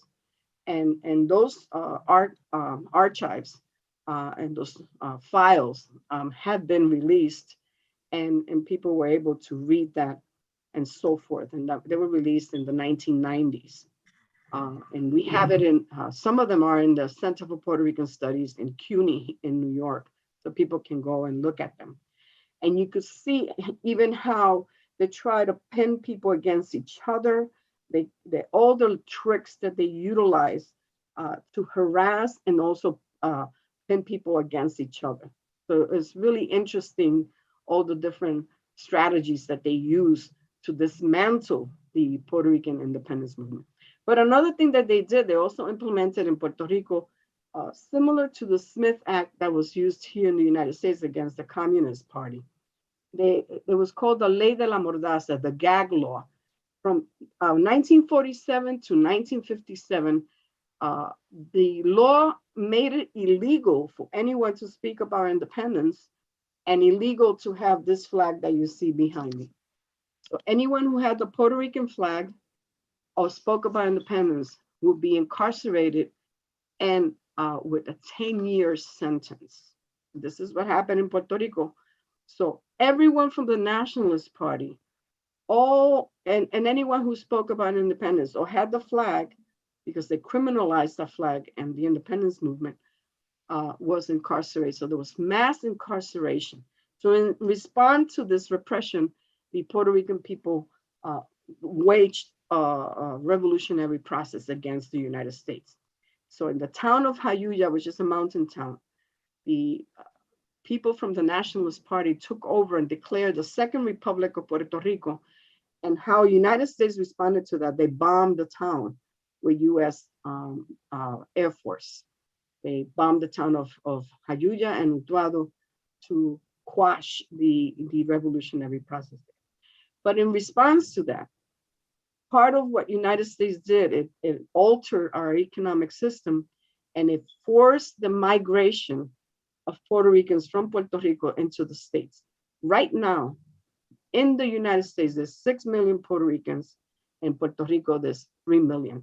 So it's already there's a disbalance, right? In this part of the colonial process, you empty out the country so they don't have the numbers to resist against US imperialism. So the Puerto Ricans in the diaspora are now playing a vital role in the future of Puerto Rico, in the independence of Puerto Rico. So in the United States in 1954, to bring attention to this disgrace and US imperialist intent in Puerto Rico, 4 nationalists went to Congress and did an act of resistance against the US Congress. Lolita Lebron, Rafael Cancel Miranda, Irving Flores, and Andresito Cordero Figueroa went to Congress and unfurled the Puerto Rican flag and used guns to shoot. They didn't kill anybody. They used the guns to declare to the world that Puerto Rico was a colony, that we wanted to be free, and the disgrace that was happening back in Puerto Rico, the bombing of the town of Jayuya, the bombing of Utuado, and the infringement and censorship of our right of speech to fight for our freedom and to talk about independence and have a flag. So they brought it to the light.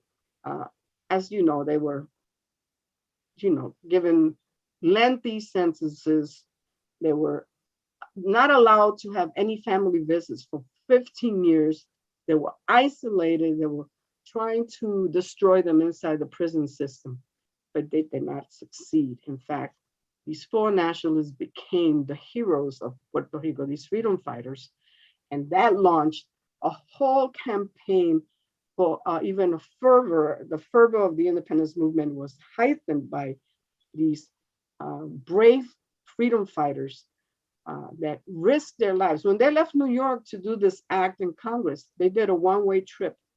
And Lolita Lebron, which is the female who led the attack, said, "I come here for the freedom of Puerto Rico. I come here to die for Puerto Rico." So they didn't think they were going to make it back. So that sort of speaks, a lot about their bravery and their determination. But their bravery and determination, they were really bringing what people in Puerto Rico were feeling and the diaspora was feeling. So they really represented that sentiment. It was very powerful. But after their arrest, then the FBI began to do mass incarceration in Puerto Rico. It was like 3,000 people were incarcerated, and in the United States as well, especially in our communities in New York, Chicago, and in Connecticut and so forth. Now, so the Puerto Rican people then decided, how do we fight this empire within the belly of the beast? How do we, create a balance, a power so we can have a say in what we want for our country. So the 70s and 80s, what we saw was the increase of organizations, clandestine organizations, which said, we need to arm ourselves. We need to create our own armies so that we can defend our homeland and fight for freedom and our independence. So what you saw in the 70s and 80s were 5 organizations. 4 were in Puerto Rico and 1 was here in the States. The one in the States was the Fuerzas Armadas de Liberación Nacional, the FALN, and in Puerto Rico, the leading organization was Los Macheteros, the machete wielders. So in the beginning of the 80s and the end, 24 of our freedom fighters were captured, and that a big, United States used that huge, media show of how they had captured all these terrorists, and they were given really long and lengthy sentences and were tortured in prison because of their bravery and love for Puerto Rico and fight for Puerto Rico. And they were accused of seditious conspiracy, which is a law that has been kept in the books from the British. The British used seditious conspiracy to charge George Washington and their anti-colonial fighters. And this is the same laws that were used against the Puerto Rican people, anti-colonial combatants. Although they all used international law. They wanted to be judged under the Geneva Convention as anti-colonial combatants, but the United States did not recognize those provisions of international law. The case of Puerto Rico has been before the Decolonization Committee for 35 years. And every year, the Decolonization Committee has rendered resolutions calling upon the United States to recognize Puerto Rico and to go into a process of decolonization and independence. This is every year. You need to recognize that people of Puerto Rico have a right to self-determination and independence. And United States, again, has ignored those resolutions as well. So in terms of this FBI repression, which has been constant since the 1930s, the Puerto Rican people's solidarity with peoples all around the world. We have fought in every war possible. For 30 years in Puerto Rico, under the leadership of Milagros Rivera Perez, she takes brigades of people to Cuba. And this year, when they returned back from Cuba, 62 members of her group were visited and harassed by the FBI. And this is what we see as an intent to criminalize solidarity. And we're opposed to it and we denounce it. And I think that was something that came out on Friday, that we were all in agreement that we have to denounce the United States attempts to criminalize the solidarity that we can offer other countries and what other countries can offer us, that we cannot allow that to take place. And so, but they didn't call her and talk to her. So she's been a target. Now, the next day they went to the march, and there was a march to end the Cuba blockade from Times Square to the UN. And in that march, people started to call her name and attack her. Like, why are you here? So you could tell that this is all orchestrated by the FBI and tried to intimidate. They all exercise non-collaboration. They don't speak to the FBI. And they said, we are not intimidated by these acts of the FBI. In 2019, there was an uprising in Puerto Rico. The people in Puerto Rico are fed up with US imperialism. We've had a hurricane, Maria, and there everybody saw how Trump treated the Puerto Rican people, throwing them paper towels, and indignation in Puerto Rico is vast. There's a higher political consciousness in the Puerto Rican people. 2019, 2 million people took to the street to get rid of the corrupt colonial government that we have in Puerto Rico, and they ousted the governor.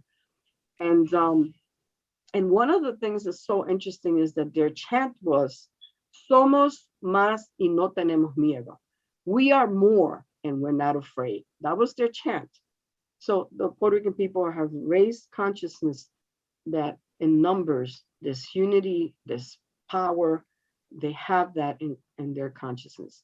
Then we had the earthquakes, and then the pandemic, and now again the another hurricane. So we, in the last 5 years, Puerto Rico has been hit really hard with climate change, and also so the economic situation of the island is bad, it's terrible.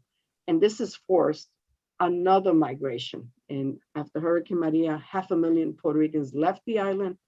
And they've been projecting by the year 2040, there's going to be only 2 million people in Puerto Rico. There's the ousting of 1 million people. Puerto Rico is being sold to the rich people of the United States. There's displacement of people through gentrification. All this is taking place at the same time. And so we're under a severe attack from every front by US imperialism, but we're also resisting fiercely against the United States from Puerto Rico, and also from the diaspora, 6 million strong here in the States. And so with that information, I hope that we can continue to work together in solidarity and unite all forces to get rid of this monster. We call it the belly and the beast, from inside out, from there and everywhere. Thank you so much for having me. Uhuru, Comrade Ana, thank you so much. And I just want to salute all of these incredible panelists, these leaders, these comrades in the anti-colonial struggle. I just really want to appreciate everything that you've contributed to this discussion thus far. And Chairman, I know that there's probably, I saw you taking lots of notes, so I know that you probably want to contribute. And just considering time, just thinking about ways in which this discussion will conclude. But first, Chairman, I'm going to go into some announcements, and then we'll bring it back and open it up for you. And so let's go ahead and, all right, there we go. So first, the theme of this discussion is Hands Off Uhuru, all out to the Black People's March on the White House. And Hands Off Uhuru is the counteroffensive to stop the FBI attacks on the African People's Socialist Party and the African liberation struggle. And we are calling on people to donate or volunteer to the Hands Off Uhuru, Hands Off Africa Defense Campaign today. And for more information, go to handsoffuhuru.org on how to volunteer, how to donate, sign the petition, get your friends and family to sign the petition to demand hands off the Uhuru Movement, hands off Africa, hands off the rights of African people to be able to struggle for our freedom, for self-determination. So again, that's handsoffuhuru.org. You can be a part of this counter-offensive. Today, register for a webinar, The Colonial Climate Catastrophe, hosted by the All African Peoples Development and Empowerment Project, APDEP. APDEP is not simply waiting for the next hurricane, mudslide, or cyclone to occur, or for the eventual defeat of colonial capitalism. We are right now building our own independent capacity to respond to the growing needs of our people as we face the impact of the climate-driven disasters which disproportionately affect us. APDEP's Project Black Ankh is our solution. The Ankh, an ancient African symbol for life, represents what our movement and this process embody, which is life for the African world. Register for the webinar at tinyurl.com/stopcolonialism.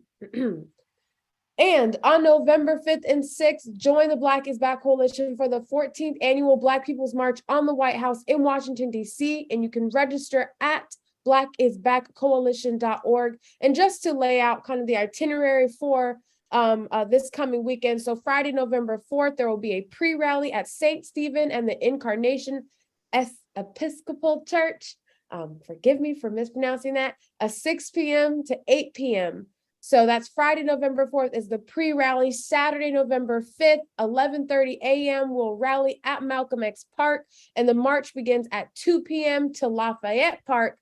And 4 p.m. we'll wrap up the march with another rally at Lafayette Park. So that is the Black People's March on the White House, Saturday, November 5th. starting at 11:30 a.m. with our rally. And then Sunday, November 6th at 10 a.m. will be at the 14th Annual Black People's March on the White House Conference, taking place at Arlington Court Suites in Arlington, Virginia. So that is happening November 6th at 10 a.m. and I'm at Arlington Court Suites at the Preferred Hotel.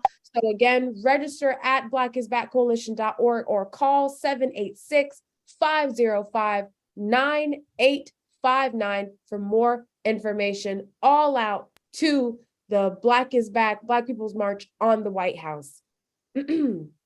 And also taking place on Saturday, November 5th, but in London, where Secretary General Luwezi currently is, the African Socialist International will be holding a demonstration at the American Embassy. For more information, you can email Uhuru, ASI, that's UHURU, ASI, @gmail.com. So if you are in this area, in Europe, and you can't, make it to the Black is Back March, you can, join a demonstration at the American Embassy in London with the African Socialist International. On Sunday, November 13th at 4 p.m., Chairman Omali Yeshitela speaks in St. Petersburg, Florida, on why the FBI attacked us. Also speaking will be myself, Agitprop Director Kile, African People Solidarity Committee Chairwoman Penny Hess, and Uhuru Solidarity Movement Chair Jesse Neville. Again, to raise up the demand, hands off Uhuru, hands off Africa, and you can register at tinyurl.com. So all my Tampa Bay area folks, go to the URL tinyurl.com/hands-off1113. That's 1113. All right. And make sure you like and subscribe to the Burning Spear TV on YouTube to catch every episode of the Omali Taught Me Sunday Study, and support this show by donating now at paypal.me/Omali Taught Me. And Uhuru Tours and Speakers Bureau is an institution of the African People's Socialist Party that coordinates events and tours for Chairman Omali Yeshitela and other party speakers and leaders. I'm letting you know right now that the 2023 calendar for Chairman Omali Yeshitela is filling up quickly. So if you want to bring Chairman Omali to your organization, your campus, you have to book him now. Go to info@Uhuru, email us at info@uhurutours.com or call 727-914-3621 to book the chairman. And lastly, just want to close out by saying, one, for more events going on throughout the Uhuru Movement, visit theburningspear.com/events.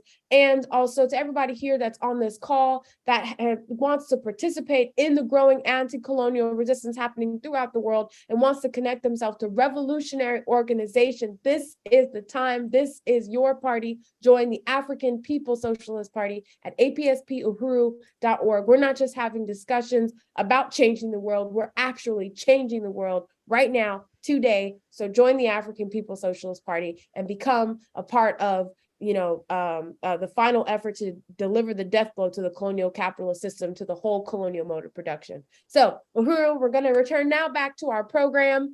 Again, we've been joined by Chairman Omali, Secretary General Luwezi, Benjamin Prado with Unión de Barrio, Komokoda's Dahoud Andre, and Frente Independentista Boricua's Ana Lopez. And so we've heard incredible statements from these comrades, and want to just open it up, Chairman, for your response to all of the panelists up to now. Over, Chairman. Well, thank you so much, comrade. And I just want to say Kupate Buleka. And I think it's extremely important, this discussion that we've had up to now. We knew that when we came into this discussion, we were taking a risk by having so many incredibly significant participants that we won't have the kind of time, we wouldn't have the kind of time that we needed to really discuss this question in depth. But I wanted to say that the African People's Socialist Party, obviously, this is a study that we do every Sunday, and obviously the Hands Off Uhuru, Hands Off Africa is an event that is immediately responsive to the July 29th attack of by the federal government, the United States government, on the African People's Socialist Party and the Uhuru Movement. But we really hope that if nothing else can come out of this, one thing that it's important for us to understand from the perspective of our party that though this attack was directed at the African People's Socialist Party and the Uhuru Movement, that we are fighting against a mode of production that is parasitic, that in its inception, and that it came into existence through colonial slavery. And this colonialism initiated by Portugal some 600 years ago, that was responsible for kidnapping and transferring Africans against our will throughout the world, followed by, for the first time in history, a single world economy that connected the world as a precondition for the rise of what we've known as capitalism. And along with that, of course, we see that as a superstructure. The superstructure consists of things like legal institutions that finally included the United Nations and NATO and entities like that. That also includes the ideas and philosophy and ideology that has dominated the world for the longest period of time subsequent to the advent of this system. The African People's Socialist Party really believes that in the final analysis, though we may use the United Nations as some kind of institution to make political statements and things like that, the real unity is going to be such as that which was initiated in 1966 at the Tri-Continental Conference. This is part of what it is we are trying to drive ourselves toward right now, because we cannot fight these struggles as individual organizations and as individual from individual countries, that we are all a part of the pedestal upon which the entire capitalist, colonial capitalist system requires for its existence. It can't exist without that. And so we cannot continue to simply fight on single fronts. And so for that purpose, we think that the Tri-Continental Conference in 1966 was the best example of what we have to accomplish. And the United States government and all the imperial powers recognize this as well. So that's why, even shortly after it was founded, came together in 1966, we saw murder, assassinations of leaders all around the world. In fact, Ben Barker, who was the person from who was to have initiated this this conference, and it was to be held in Algeria. Ben Barker from Morocco was kidnapped and killed, murdered by French agents. And we saw during the same time frame of the 1960s, the assassinations of people like Lumumba and the overthrow of Nkrumah. We saw also the murder of Malcolm X, Martin Luther King, Ben Bella, from Algeria being another of those. Che Guevara was murdered. This was a significant event in 1966. Amilcar Cabral was there. Allende was there, who was also someone who would be assassinated. So this entire anti-colonial movement came under assault and left in its place anti-racist and white people don't like us kind of movements that didn't do anything to challenge the existing order, the world economy that based on our growing immiseration. And our party, we've had relationships. I should mention the Puerto Rican Socialist Party was one of the organizations that was there in 1966. We've had relationships with the Puerto Rican Socialist Party. Compañera Ana mentioned the 1970s. 1976, the Puerto Rican Socialist Party organized, was a main force that organized the bicentennial without colonies here in the United States that happened in Philadelphia. We were there. We helped to build for that as well. So we think that this whole struggle against colonialism is critical, is crucial. And we are hoping that compañeras y compañeros from Puerto Rico, that comrades, as many comrades who have their immediate origin in Haiti are there as well, come out in numbers. What we have to do is show a strong anti-colonial, make a strong anti-colonial presence, statement, so that we can take back our struggle, our movement for national liberation that's been crushing us, the oppression, exploitation, colonial oppression, exploitation that's been crushing the life out of us for the last several hundred years, and a movement that has been hijacked in so many ways by forces who would struggle for solutions that come at the expense of the colonized peoples of the world.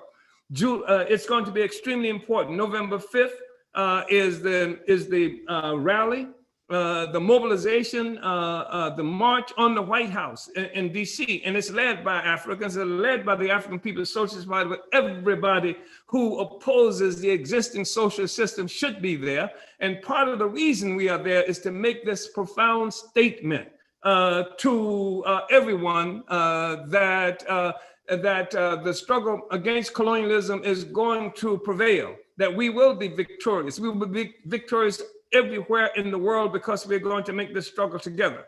And in addition to this, I'm hoping that we can move toward the kind of cooperation that will see the revitalization of something like a tricontinental conference, a tricontinental unity, organization of solidarity between the people of Africa, Asia, and Latin America. And this is where it is that we are convinced we have to go. So I want to just express my deep, most profound appreciation for everybody who is here. The fact is that July 29th, the attack on our party on July 29th, the attack on the revolutionary movement in Puerto Rico, the ongoing escalation of violence in Haiti, all these other places are not statements of strength and power. They are statements of desperation and crisis. I mean, here we are in St. Louis, Missouri, in the most economically oppressed, depressed sector of the city, and perhaps one of the most economically depressed sectors of the United States. The United States government making war, spending billions of dollars in Ukraine and things like that, threatening China, causing problems everywhere, is initiating a war, a combat team sent to the middle of the African community with tanks, with assault weapons, with a military force, and then the same thing in South St. Petersburg, Florida. That is not a statement of strength nor confidence. And so what I'm saying is that there's no way that we can say they won't kill us or jail us. They've killed and jailed so many people fighting for liberation. They've done it in the past. But what has the statement that we have to be made is that we will be here. We will outlast you. We will outwork you. We will win our freedom. Come out November 5th and 6th, and particularly get there for November 5th so that we can have this magnificent rally and then march on the White House, and the flags of the people fighting against colonialism can be on display, and let the world know that Black is back, and we are winning. Uhuru. Uhuru, Chairman, thank you so much for just your ability to just sum this whole thing up, and it's just so critical this time, and just want to unite with the call for everybody to get out, everybody, and just how powerful it will be to have the flags of Africa, of Puerto Rico, of Mexico, of all the Palestine, all the struggling peoples of the world. Let's march on the White House, and and to let them know that we are not backing down. We said they came to your house on July 29th, but we're coming to their house, and we're bringing this struggle right to their door. So everybody all out for November 5th and 6th, the Black is Back, Black People's March on the White House. And because I just want to appreciate and acknowledge the incredible contributions from these comrades, these panelists, I want to just go a couple of minutes over just so that these comrades can give some closing remarks. I would say about 2 minutes a piece if we can keep that. So Comrade Secretary General Luwezi, Comrade Dahoud, and Comrade Ana, and then we'll go to wrap up. So, Uhuru. Yes, I just want to unite with the call by Chairman. We are winning. Nobody has respect for white power anymore. You can see that everywhere, from Turkey to China to Russia to Africa, of course, in St. Louis, Ferguson, all those places everywhere, in Haiti, in Venezuela, in Bolivia, everywhere. So Africans are part of these re-emerging anti-colonial movements, and now we have to complete the job. Join us so the revolution can be done, Africa can be united, and the world can be free. Or Israel too. Yeah, Africa. Uhuru, Comrade Dahoud. Well, I want to thank the family again for inviting us to speak. And there was an interesting article that came out this week denouncing, because, you know, who speaks for Haiti basically was the gist of that article. And it was denouncing the U.S. puppets that are put in over there as leaders of our country, asking the quote-unquote international community to have an invasion of Haiti, military invasion. And the article says that, of course, you know, these people do not speak for Haiti.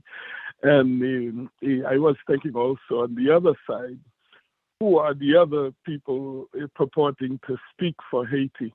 And it's the Haitian people really who speak for Haiti. And the Haitian people speak loud and they speak clear, and they speak in the echoes of the voice of Jean-Jacques Dessalines. For us, we always say that there is no way to misunderstand, to misconstrue what the Haitian people want, what the Haitian people are saying, even though you might not speak Creole, our language.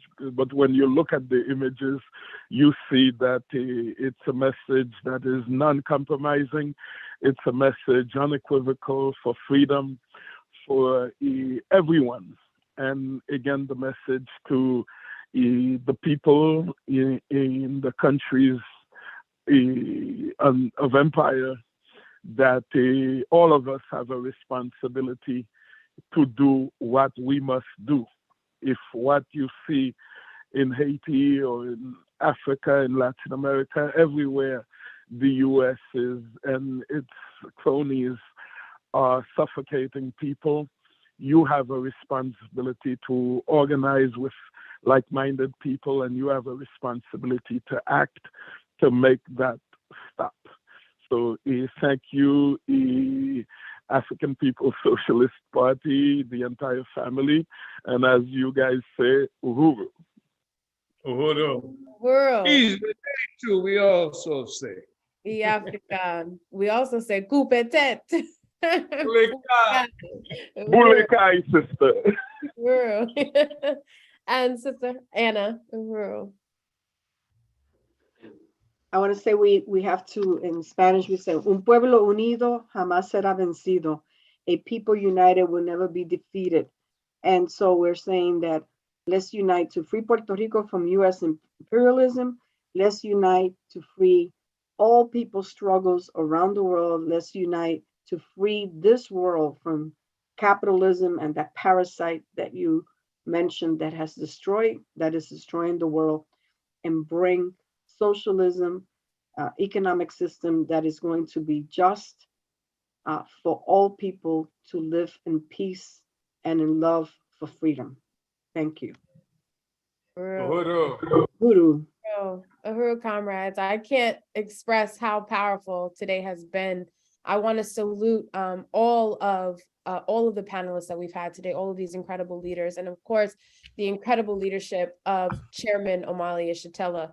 And also, I want to thank every one of you for participating in today's discussion. I know that we were not able to get to a question and answer period, but I just want to recognize again how significant this discussion was, of all the motion that's happening throughout the world, and just how exciting this period is, and the work that's been laid out for us, what it is that we have to do in order to just contribute to this and deepening crisis, contribute to eliminating the social system once and for all, get it off of our backs. so that, as Comrade Ana say, we can live in freedom and peace and dignity, and, having control over our own resources and the ability to produce and reproduce life for ourselves. This is the kind of world that we are fighting for and that we will achieve. And the colonial capitalists, the whole colonial mode of production, is aware of it. And this is why, they are acting out irrationally and carrying out all this violence throughout the world. Is because this system is dying. They know it's dying. And we say it's not dead yet, though. So we have work to do, comrades. And that's why we have to be at Black is Back November 5th. So I want to thank you once more. Salute this discussion. Thank the Omali Taught Me Show team for helping with the production, the promotions, the curriculum development, AV, and chat moderation. And again, to our online audience tuning in from all throughout the world, thank you so much for joining us. Whether you're watching on Facebook, YouTube, or Zoom, we're glad to have you on. And I want to again thank our panelists and, of course, salute the brilliant leadership of the chairman. Want to also note we got a $20 donation from Comrade Rashu on YouTube. So thank you so much for your contribution to today's study.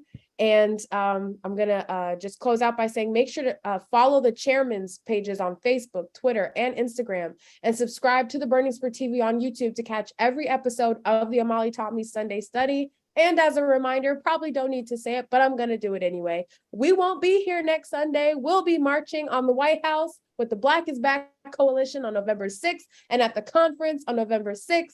Please go register today. Do not hesitate. Black is Back Coalition.org. Uhuru comrades, Uhuru chairman, Vanguard up. Uhuru. Hands off Uhuru. Hands off Africa. Uhuru. Whoa, relentless.